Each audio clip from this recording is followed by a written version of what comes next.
Hello, ഇതാണ് miracle fruit plant. കർണാടകയിലൊന്നും വാങ്ങിക്കാൻ കിട്ടത്തില്ല കേട്ടോ. അതുകൊണ്ട് ഞങ്ങൾ കേരളത്തിൽ പോയപ്പോൾ വാങ്ങിച്ചിട്ട് വന്നത്. കുറച്ച് നാളായിട്ട് ഗ്രോ ബാഗിൽ നട്ടിട്ടുണ്ടെങ്കിൽ പെട്ടെന്ന് വളരില്ല.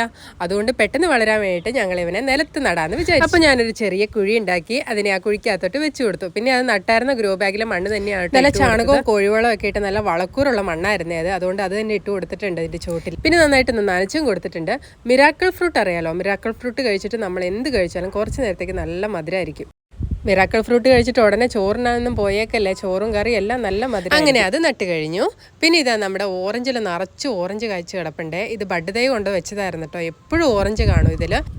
ഇത് ചുമ്മാ തിന്നാൻ കൊള്ളത്തില്ല കേട്ടോ, നല്ല പുളിയായിരിക്കും ചുമ്മാ തിന്നുവാണെങ്കിൽ. പക്ഷേ ജ്യൂസ് അടിക്കാൻ നല്ലതാണ് കേട്ടോ. അതുകൊണ്ട് ഞങ്ങൾ ജ്യൂസ് അടിക്കാൻ വേണ്ടിയിട്ട് കുറച്ച് പഴുത്തതൊക്കെ പറിച്ചെടുക്കുവാണേ.